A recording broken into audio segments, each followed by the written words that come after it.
So this is vector A.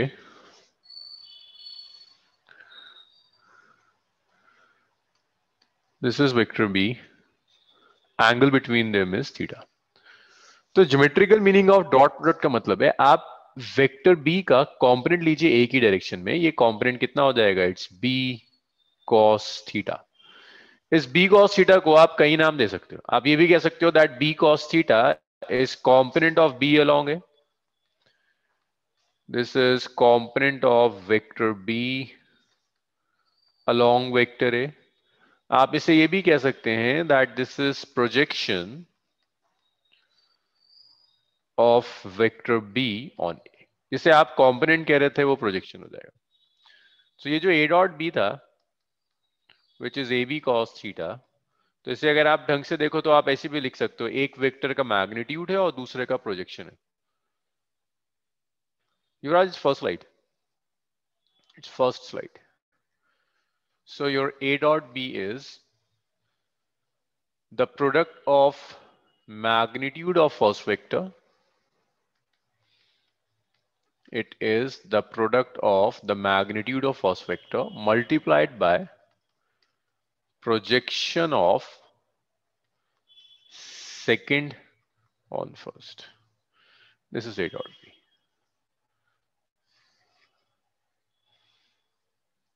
That's symmetrical meaning of dot product. There's the product of magnitude of first vector and projection of second in the direction of first. इसे आप कहोगे, अब देखिए इसके ऊपर questions कैसे आते हैं। वो आपसे कह देगा ए एंड वी दो वेक्टर्स हैं, वो कहता है मैग्नीट्यूड निकालो, magnitude of component of A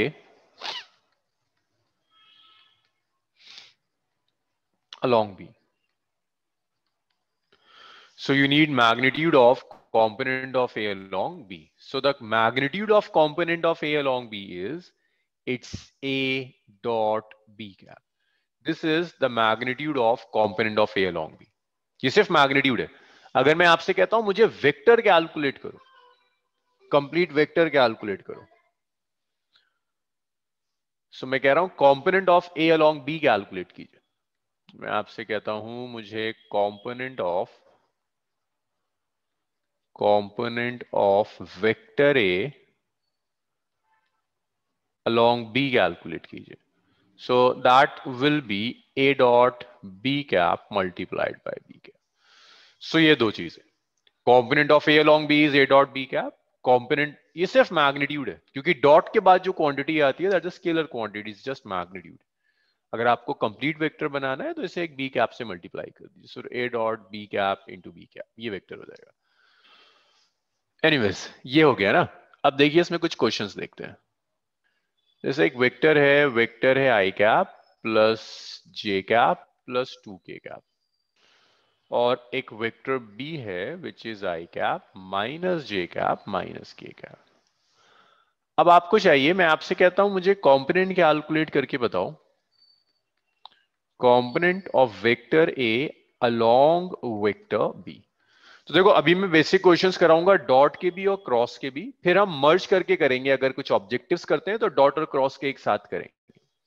component of A along B, so component of A along B है क्या, it's A dot B cap multiplied by B cap. तो आपको बी कैप चाहिए, बी कैप के लिए it's vector B divided by the magnitude of vector B, so it's I cap minus J cap minus K cap divided by the magnitude of 1 square plus 1 square plus 1 square. So it's I cap minus j cap minus k cap divided by root 3. So unit vector b cap आ गया, it's I cap by root 3 minus j cap by root 3, it's minus k cap by root 3. तो अगर आप यहां just value substitute करते चले जाओ, it's a dot b cap into b cap. तो देखो अगर वो कहता बी का मैग्नीट्यूड ए के along, that will be B dot A into A cap. So जब आप इसे सॉल्व करेंगे, vector A is I cap plus J cap plus 2k cap dot vector B which is I cap minus J cap minus K cap, और इसे फिर आप अच्छा bracket कोई और यूज करें, ये है, और इसे फिर आप मल्टीप्लाई करिए बी कैप से. This is B cap, I cap minus J cap by √3. This is I cap minus J cap minus K cap divided by √3. So this is, जब आप डॉट लोगे I cap, it's 1 by √3, it's minus 1 by √3, it's minus 2 by √3 into I cap minus J cap minus K cap divided by √3. तो ये 1 by √3 minus 1 by √3 will get cancelled out, I guess. Huh? So it's minus 2 by √3, इधर multiply कर दो. So it's minus 2 by √3 multiplied by I cap minus J cap minus K cap divided by √3 now. सो ये combined आ गया, it's minus 2 I cap, अगर मैं multiply करता हूं, plus 2 J cap plus 2 K cap divided by 3. सो इसे याद रखिएगा. इसके बाद नेक्स्ट है डॉट पर टाइप ऑफ क्वेश्चन में और कुछ नहीं है, यही टाइप्स हैं, इसी में थोड़ा बहुत और मॉडिफाई किया जा सकता है, बट वो हम बाद में करेंगे. तो पहले हम क्रॉस पढ़ लेते हैं, फिर न्यूमेरिकल्स मिक्स करके करेंगे, ज्यादा बेहतर होगा वो. क्रॉस प्रोडक्ट सीख लीजिए.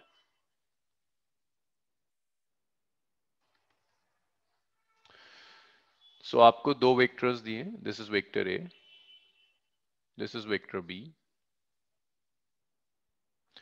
Angle between them is theta. तो जब आप ए क्रॉस बी सॉल्व करोगे, this is A B sine theta multiplied by n cap. This is a cross b, which is ab sin theta into n cap. So a cross b के बाद तुम्हें पता है result is a vector. Result is a vector. a cross b के बाद vector आएगा. a vector, b vector, a cross b भी vector. a cross b का जो direction होगा वो a और b दोनों के perpendicular है. Direction of a cross b is perpendicular to both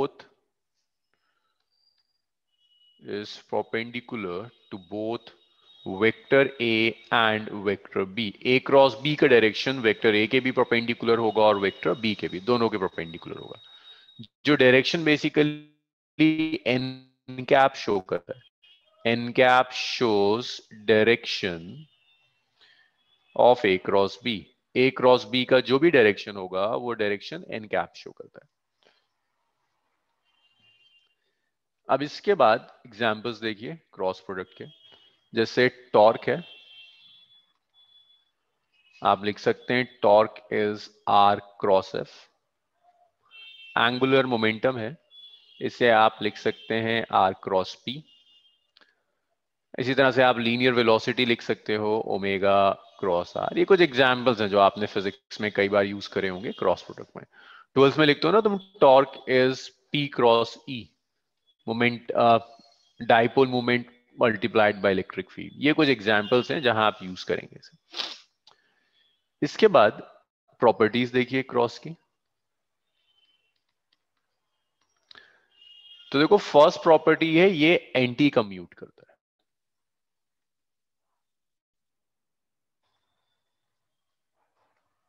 anti commuted, which means a cross b is minus of b cross a. ये एंटी कम्यूट करता है. a क्रॉस b और b क्रॉस a का equal नहीं होते, negative होते हैं. Means they have opposite directions. Magnitudes equal होंगे जो इक्वालिटी साइन बता रहा है, बट डायरेक्शंस ऑपोजिट होंगे. So they have opposite directions. So they have opposite directions. Second, अगर वेक्टर्स पैरेलल है, parallel means vectors are acting in same direction, means angle between them is 0 degree.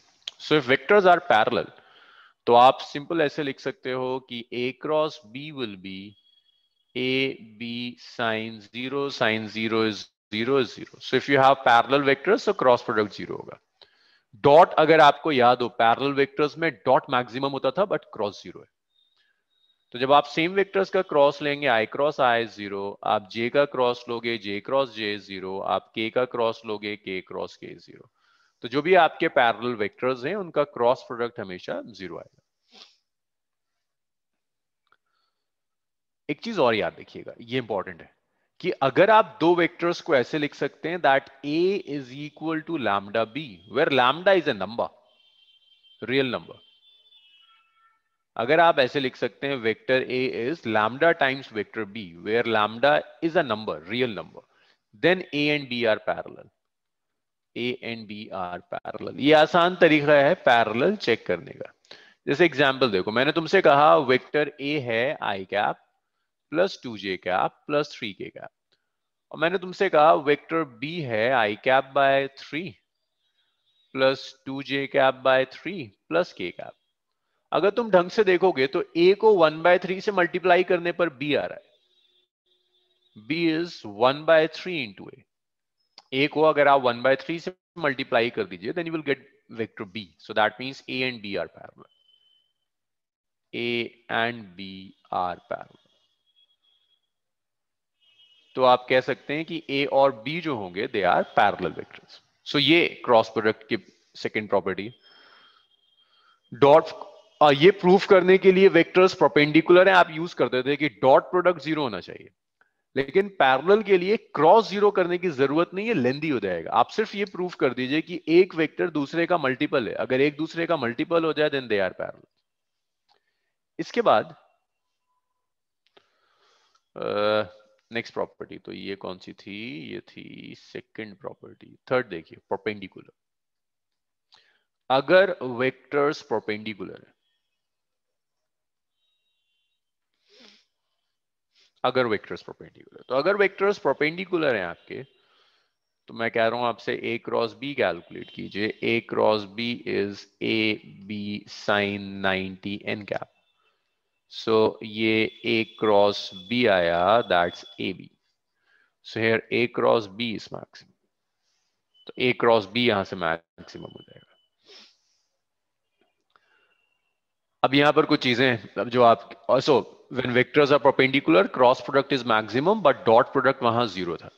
अब यहां कुछ चीजें और आती हैं, जैसे ये जो यूनिट वेक्टर्स हैं आपके आई कैप जे कैप के कैप, इनके आपको क्रॉस याद होने चाहिए। तो उसके लिए छोटा सा तरीका है, आप आई क्रॉस जे कर लीजिए, जे क्रॉस के कर लीजिए, के क्रॉस आई कर लीजिए। अगर आप क्लॉकवाइज जा रहे हैं तो ये पॉजिटिव होगा, अगर आप एंटी क्लॉकवाइज जा रहे हो तो नेगेटिव होगा। सो क्लॉकवाइज अगर आप मूव करेंगे it's positive, clockwise positive means I cap cross J cap is के कैप, जे कैप क्रॉस के cap is I cap, and k cap cross I cap is j cap. So clockwise positive, अगर आप anti clockwise जाएंगे तो negative होगा। Anti जब आप clockwise जाओगे then it's negative, which means j cross I जो होगा it's minus of k cap, k cross j जो होगा it's minus of I cap, I cross k जो होगा it's minus of j cap.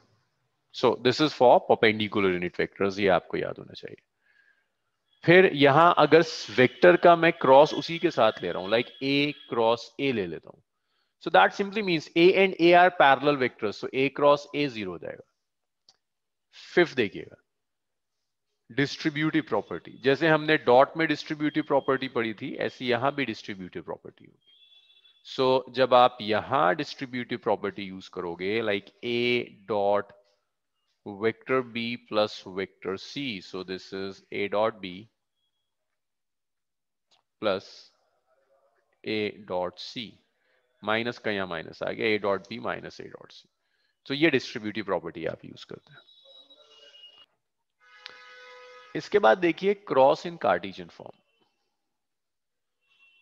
Cross product in Cartesian form.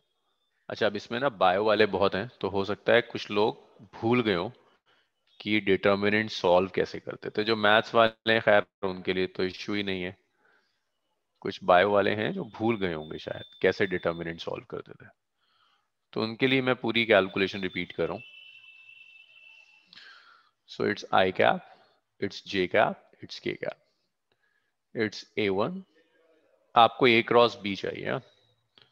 और A is A1 A2 A3, B is B1 B2 B3, A1 A2 A3, B is B1 B2 B3। तो जब आप यहाँ cross लोगे, I cap जब आप लेंगे तो आई कैप वाली रो और आई कैप वाला कॉलम ये एलिमिनेट हो गया। तो जब आपने आई कैप लिया तो आई कैप वाली रो और आई कैप वाला कॉलम एलिमिनेट हो गया, बचेगा सिर्फ ये A2 B3 और B2 A3। सो इसको जब आप सॉल्व करेंगे, ये यहाँ क्रॉस मल्टीप्लाई होगा, इससे क्रॉस मल्टीप्लाई हो जाएगा, तो ये बचेगा A2 B3 minus A3 B2। जब आप सेकेंड टर्म लेंगे then that second term is negative. तो ये वाली रो और ये वाला कॉलम एलिमिनेट हुआ। अब आपके पास ये बचा, ये बचा, ये और ये। तो ऐसे यहाँ इसका साथ क्रॉस होगा, ये इसके साथ क्रॉस हो जाएगा। तो आपकी सेकेंड टर्म आ जाएगी, it's A1 B3 minus A3 B1। के कैप, तो के कैप वाली रो और के कैप वाला कॉलम एलिमिनेट हो गया, बचा क्या? A1 A2 B1 B2। तो A1 B2 से मल्टीप्लाई होगा, B1 A2 से मल्टीप्लाई होगा। तो ये लास्ट टर्म आ जाएगी, इट्स के cap, it's A1 B2 minus B1 A2। सो ऐसे आप क्रॉस कैलकुलेट करेंगे अगर वेक्टर्स आपको कार्टेशियन फॉर्म में दिए हुए हैं। हाँ, सो आपको एक वेक्टर ए दिया है which is I cap plus J cap plus K cap. Vector B दिया है I cap minus J cap minus K cap. मुझे चाहिए component of vector A along B. मुझे चाहिए component of vector A along, नहीं component तो छोड़ो, वो तो आता है तुमको। एक काम करो, तुम कैलकुलेट करो और यूनिट वेक्टर,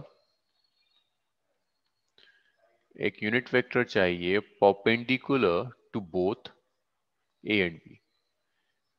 एक यूनिट वेक्टर चाहिए जो ए के भी परपेंडिकुलर है और बी के भी। तो ए और बी दोनों के परपेंडिकुलर जो यूनिट वेक्टर होगा, पहले तो आप ए और बी, सो वेक्टर निकाल दो perpendicular to both A and B. ऐसा वेक्टर जो ए और बी दोनों के परपेंडिकुलर है, वो आप यहां से देख सकते हैं, ये लिखवाया था, direction of A cross B is perpendicular to both A and B. तो अगर दो वेक्टर्स के परपेंडिकुलर कुछ चाहिए तो क्रॉस ले लो उन दोनों का। तो अगर मैं लिखता हूं एक vector C which is perpendicular to both A and B, then that C is A cross B. C का यूनिट वेक्टर बनाने के लिए पहले तो सी ही कैलकुलेट कर लेते हैं। तो वेक्टर सी क्या था? ए क्रॉस बी। डिटरमिनेंट लिखते हैं आई कैप जे कैप के कैप।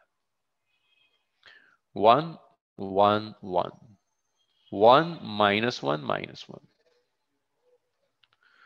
सो जब आप सी लोगे, सो इट्स आई कैप। भाई आई कैप वाली रो और आई कैप वाला कॉलम एलिमिनेट हो गया। इसको इससे मल्टीप्लाई किया, इसे इससे मल्टीप्लाई किया, तो ये आया -1 minus of -1 minus J cap. तो ये रो और ये कॉलम एलिमिनेट हुआ, बचा क्या? 1 और -1, 1 और 1, इट्स -1 -1 प्लस के कैप। तो जब हम के कैप करेंगे, रो और कॉलम एलिमिनेट हुआ, बचा क्या? 1 -1 1 1। So it's -1 -1। So vector C आ गया, it's 0 plus 2 J cap minus 2 K cap. तो ये वेक्टर सी कैलकुलेट कर लिया। सी का जब आप यूनिट वेक्टर लेंगे, then that is vector C divided by the magnitude of C. तो unit vector of C is it's 2 J cap minus 2 K cap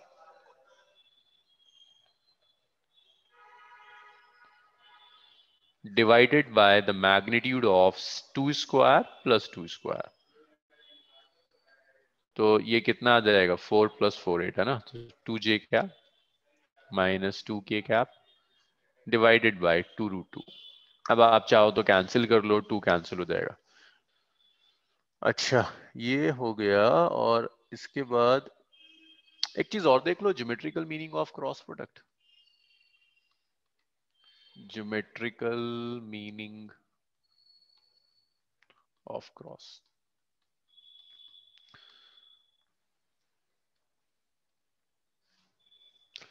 this is vector A, this is vector B, angle between them is theta. आपने इसके parallel लेकर एक parallelogram बना लिया। मैं आपसे कहता हूं मुझे इस पैरेललोग्राम का एरिया कैलकुलेट करके बताइए कि पैरेललोग्राम का एरिया क्या होगा, एरिया ऑफ पैरेललोग्राम। सो जो एरिया होगा पैरेललोग्राम का, area of parallelogram should be the magnitude of A cross B. A cross B का जो मैग्नीट्यूड होगा, that magnitude is the area of parallelogram. अब आप अगर इसको दो पार्ट्स में डिवाइड कर दें, दो ट्राइंगल्स बन जाएंगे, ट्राइंगल 1 एंड ट्राइंगल 2। तो ये पैरेललोग्राम का जो डायगोनल होता है, ये इसे दो इक्वल ट्राइंगल्स में डिवाइड करता है। अगर मैं आपसे कहता हूं मुझे बताइए कि एरिया ऑफ ट्राइंगल क्या है, so area of triangle is just the area of parallelogram divided by 2। तो ट्राइंगल का एरिया पैरेललोग्राम के एरिया को 2 से डिवाइड कर दीजिए, ट्राइंगल का एरिया मिल जाएगा। चलिए अब आपका काम है, मैंने आपको सब सिखा दिया, टाइप ऑफ फॉर्मूले क्या क्या हो सकते हैं। अब आपका काम है सॉल्व करिए, जरा कुछ अकल लगाइए अपनी। तो मैं कोई भी फॉर्मूला बेस्ड क्वेश्चन तो नहीं दूंगा। So if vector A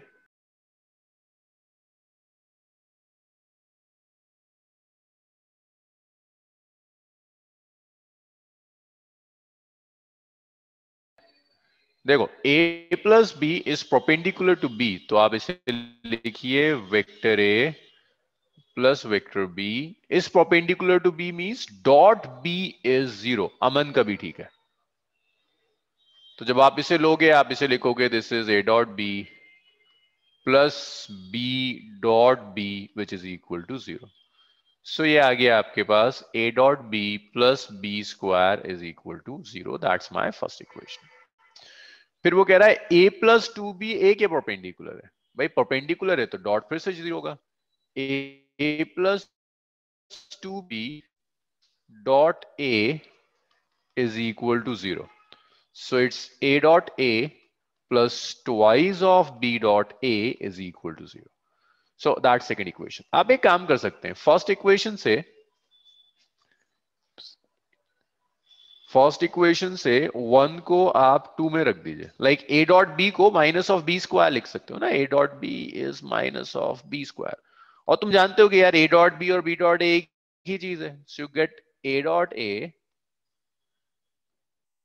minus of 2b square is 0. A dot a is a square ultimately, है ना, a square minus 2b square is 0.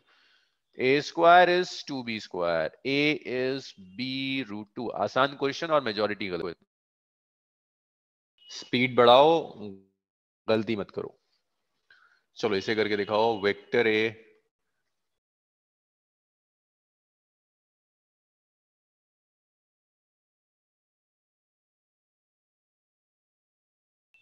ये इसके परपेंडिकुलर।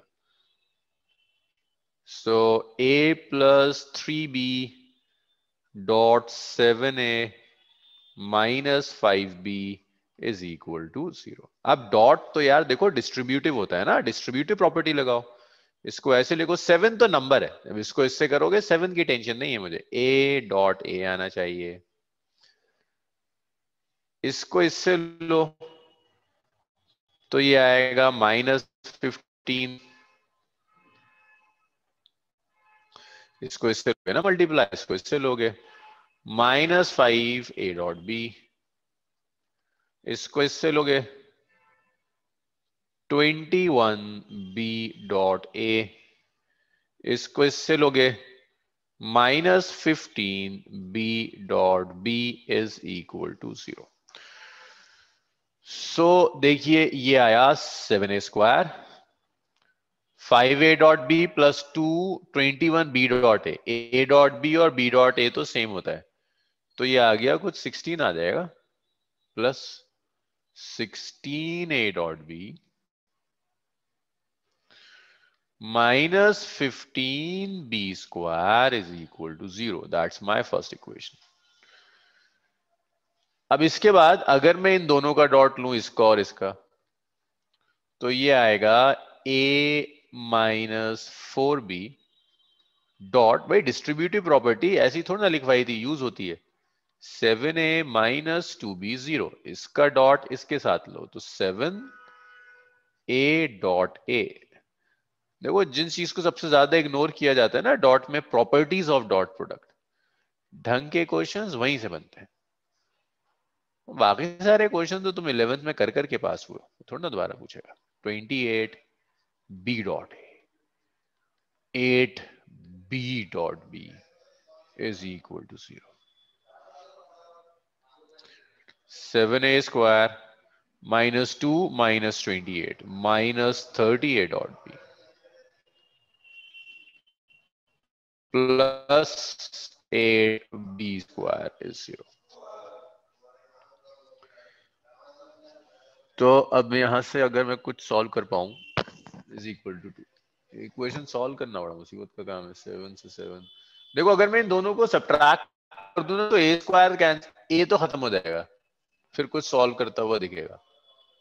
और मुझे बताते रहना अगर कोई छोटा मेथड तुम्हें नजर आता है, मुझे छोटा कोई मेथड नजर आ नहीं रहा। सब्ट्रैक्ट, तो इनको अगर मैं सब्ट्रैक्ट कर लूं, हाँ अब देखो ना इसके आगे देखो क्या होगा। 16a dot B -15b square is 0, 7a square -30a dot B plus 8b square is 0। हाँ कुछ कैंसिलेशन होगा ना, देखो अगर मैंने सब्ट्रैक्ट कर दूं इसे इसे और इसे, तो देखो ये तो कैंसिल हो गया। 30 और 16, 46 ए डॉट बी -15 और 18, 15 और 8 कितना आ गया? 23 बी स्क्वायर इज 0।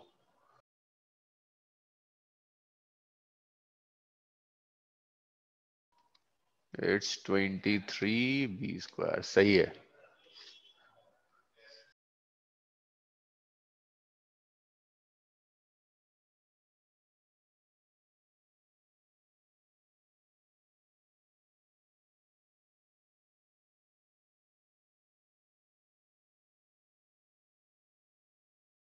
सो ये आ गया twice of A dot B is B square. This is equation number 3, ये तीसरी इक्वेशन है आपकी। तो यहां से ए डॉट बी आपको मिल गया, इट्स, अभी तो बड़ी लंबी कैलकुलेशन है ये, बी स्क्वायर बाई 2। अब जरा सोचो, जरा सजेस्ट करो क्या करूं आगे। अब तो मुझे ए डॉट बी तो आ गया, अब अगर ए डॉट बी को मैं यहां रख दूं तो ए और बी में रिलेशन आ जाएगा ना। हाँ, 4 को अगर मैं 2 में रख दूं तो कुछ रिलेशन बनता हुआ दिखेगा।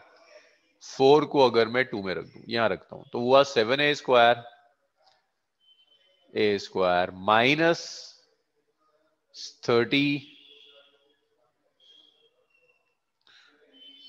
B square by 2 plus 8b square is equal to 0। 7a square minus अब हुआ कुछ solve, 15b square plus 8b square is 0। 7a square minus 7b square is 0। 7a square is 7b square. वाह, अब हुआ ये, a is equal to b आ गया। चलो जी अब तो हो जाएगा यार। अगर वेक्टर्स इक्वल हैं तो मैं अगर ऐसे लिखता हूं a डॉट बी इज, अच्छा तुमने बस ये लिख दिया था ए बी कॉस थीटा, तो a डॉट बी तो यार पता है हमें a डॉट बी है क्या। a dot B is B square by 2, it's B square by 2, और a की जगह भी b रख दो, b into cos theta. So this b square by 2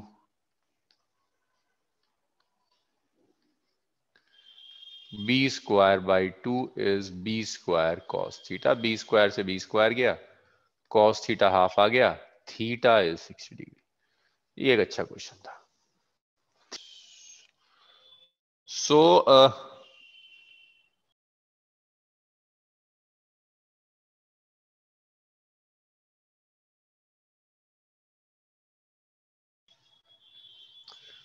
A, B and C are non-zero, coplanar such that A dot B is 0.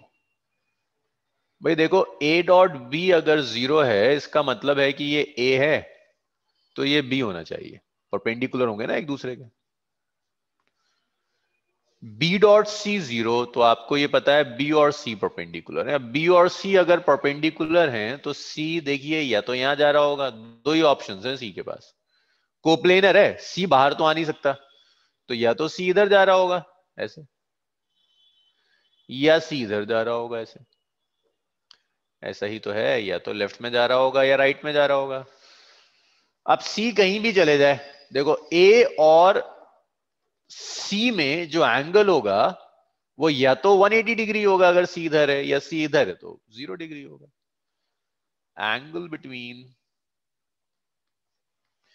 a and c is either 0 और 180। अरे भाई कौन,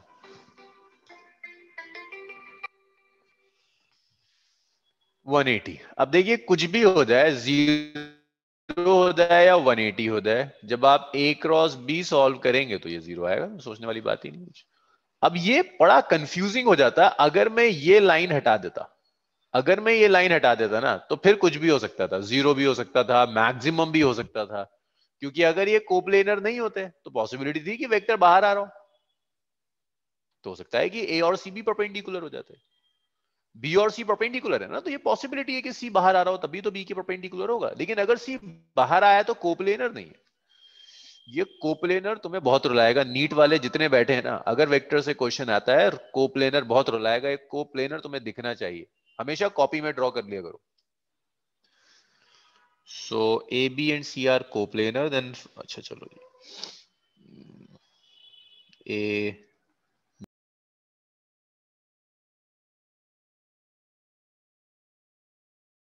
एक्सप्लेनेशन देखिए, देखिए A B and C are coplanar, ये तीनों एक plane में। लेट बी क्रॉस सी को मैं डी कह देता हूं, बी क्रॉस सी का कुछ नाम दे दो, ये कोई वेक्टर डी है तुम्हारा, बी क्रॉस सी का नाम कुछ डी है। D is perpendicular to plane having B and C, तो डी जो है बी और सी जिस प्लेन में है उसके परपेंडिकुलर है। ए बी सी एक ही प्लेन में थे, अगर डी बी और सी वाले प्लेन के परपेंडिकुलर है that means A is perpendicular to D, A is perpendicular to D. A is perpendicular to D means A dot B cross C, जिसे लिख सकते हैं A dot D is 0, 0 जाएगा, sorry हाँ A डॉट सी ना, सही बात है, परपेंडिकुलर हो गया ना, ये B plus C is D, D perpendicular है एक है तो डॉट 0 आ गया, ये रीजन था। बस भाई दो क्वेश्चन और खत्म है। From figure the correct relation is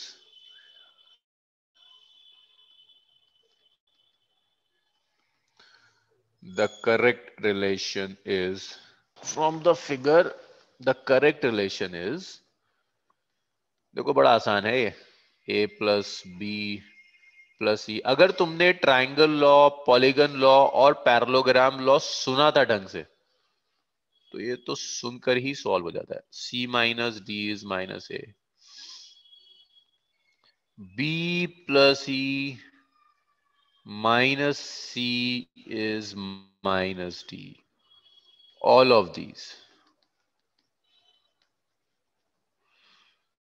So ये यार कुछ ऐसा दिया हुआ है, फिगर ऐसा दिया है आपको, एक वेक्टर ऐसा दिया है, एक वेक्टर ऐसा दिया है, एक वेक्टर ऐसा दिया है, एक यहां है और एक यहां है, और इन सब के अपने अपने नाम है। ये वेक्टर E है, ये वेक्टर B है, इसका नाम वेक्टर A है, इसे वेक्टर C का नाम है, और ये वेक्टर D है। ये m है पॉइंट, इसे p कह रहा है, इसे n कह रहा है और इसे o कह रहा है। देखना यार क्या आ रहा है, ये आंसर है ऑल ऑफ दीज। देखो देखते हैं, देखो A B E same order में, तीनों सेम ऑर्डर में है ना, सेम ऑर्डर में है तो सम 0 होगा। सी माइनस डी, सी और डी का है, अगर तुम ये लोगे ए प्लस सी डी है, ए और सी सेम ऑर्डर में, डी ऑपोजिट ऑर्डर में, triangle of vector addition A plus C is D. इसको इधर ले जाओ, इसको इधर ले जाओ, C minus D is minus है। चलो भाई ये भी सही हो गया। ये और देखें, B E C D, B E C D, तो अगर इसको मैं लेके चलूं, ये तुम्हारा ये कैसे करूं इसे, दो ट्रायंगल लॉ लगाने पड़ेंगे, पॉलीगन लॉ तो मैं सच अप्लाई कर नहीं सकता।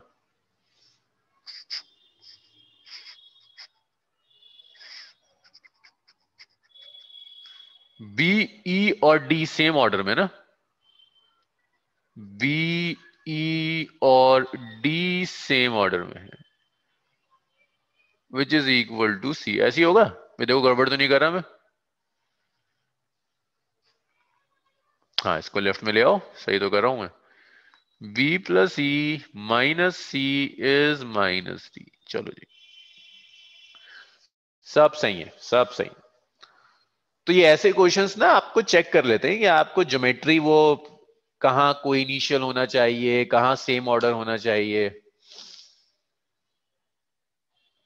This can be written as b plus E plus D equal to C. हाँ जी हर्षित, ऊपर लिखा है ना हमने, देखो जरा, यही तो लिखा है।